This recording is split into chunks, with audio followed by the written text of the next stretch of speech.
barrel of oil is up, Canadian dollar is way down, and the stock market feels like you're riding a roller coaster at Canada's Wonderland.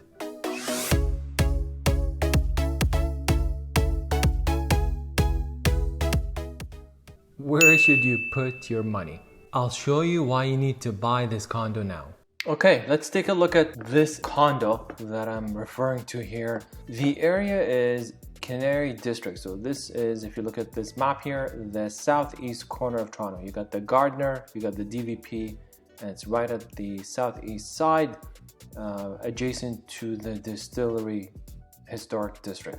Now, I am a fan, generally speaking, of master plan communities because developers come in, they work with the city, and there is a 30,000 foot perspective approach to developing the community. So good examples are Canary District, Regent Park, Galleria on the west end, where they come in and not only they just put buildings, but they look at it from a community perspective. So they put the living space, which is all the condos. There's public space, parks, there's community space, YMCA, there is transit, there's good sidewalk, setbacks, and space to create foot traffic and create a sense of community. So there's a well thought approach to these neighborhoods as opposed to a developer buying a corner of a street intersection and then putting a big tower and walking away.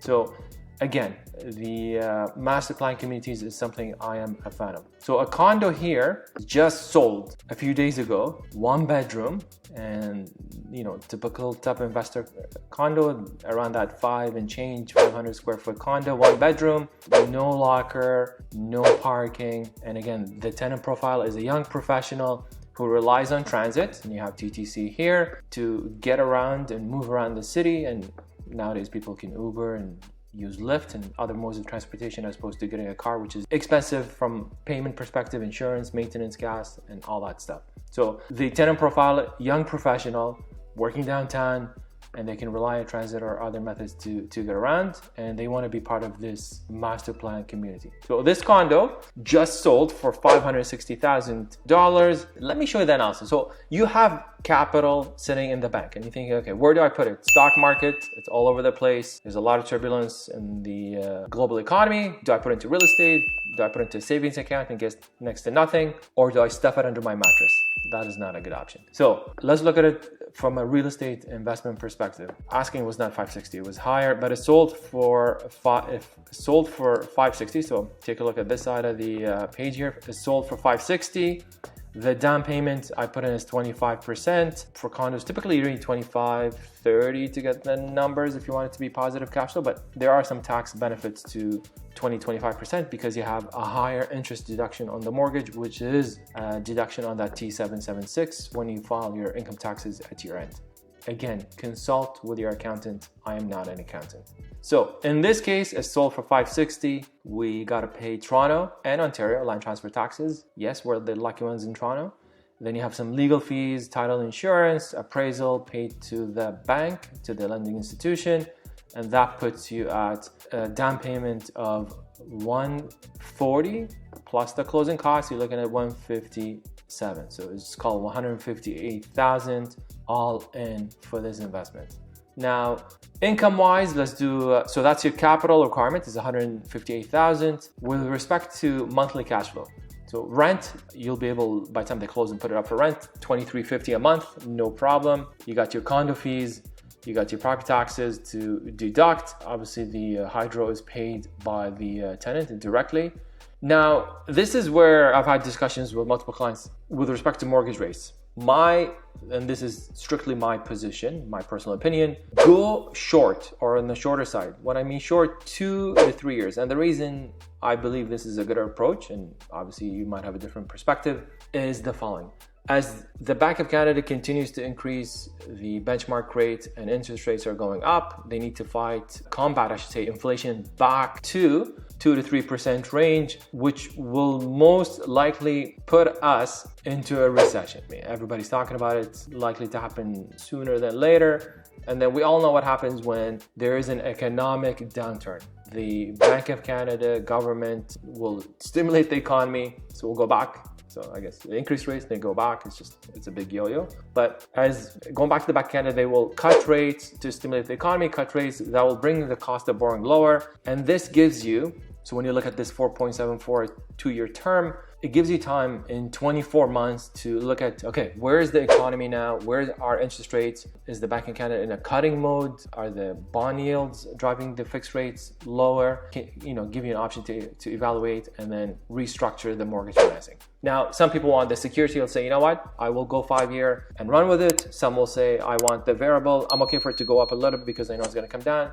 It's a personal cash flow position. But the point I want to drive is you do have options, number one. Number two, look at it from a business perspective. The interest portion on this mortgage, because it's an investment, is a tax deduction. Yes, you have to pay, but yes, it's a tax deduction. So keep that in mind when you look at the overall strategy, overall tax position you're in, and how does that fit into the big picture. So this is a good discussion to have with your accountant, with your real estate broker, as well as your mortgage broker or bank. So in this case, I put in 4.74 2-year fixed, 30-year amortization. I like to stretch amortization for investment properties for cash flow purposes. And again, because that interest is a tax deduction, and then I can evaluate it in a couple years from now. So this puts you at, let's just call it negative $400. So every month you got to put in $400 into this investment business. And I look at it as, you know what, if I'm going to put money into RSPs, do I put $400 into RSPs into the stock market, or do I put $400 into an investment? It's a personal decision. I don't think it's that bad. But again, everybody's cash flow position is different, and you have to look at it personally. Does that make sense for you and your financial position? So $400 a month is what you got to contribute to this investment. Now that's, you got your capital, then you have your daily cash flow, or monthly cash flow, I should say.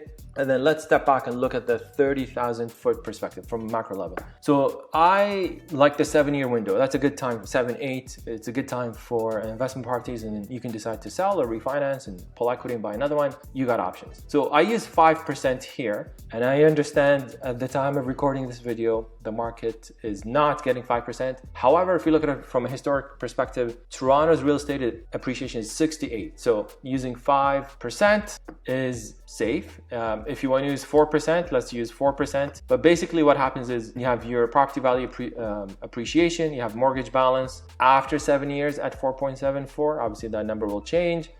And then your equity is 313 minus the 33,000. So this number is $400 a month, 396.96 times the 7 years. So your overall contribution over a 7-year period, assuming none of this change, and obviously there are assumptions made here, is 33,000. So that takes away from your ROI. So at 5% annual appreciation and putting $400 a month over 7 years, your annual ROI is 15.5%.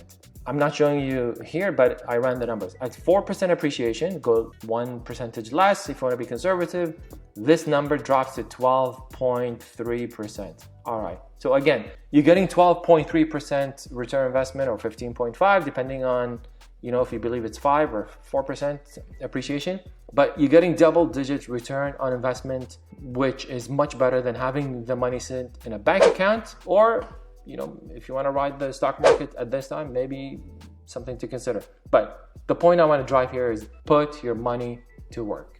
Here are the 3 points to take away. 1. Capital required for investment properties is minimum 20% of the purchase price. For stocks, you will need 100% of the purchase price. 2. At a conservative 4% annual appreciation, you are looking at over 12% ROI. Historically, Toronto's real estate market averaged around 6 to 8% annual appreciation. 3. Money in the bank is a losing proposition. Inflation is stripping away your purchase power. Get your money to work for you and invest in an income-producing asset. Check out this video where I discuss 2 reasons why houses and condos in Toronto will skyrocket. And until next time, happy investing.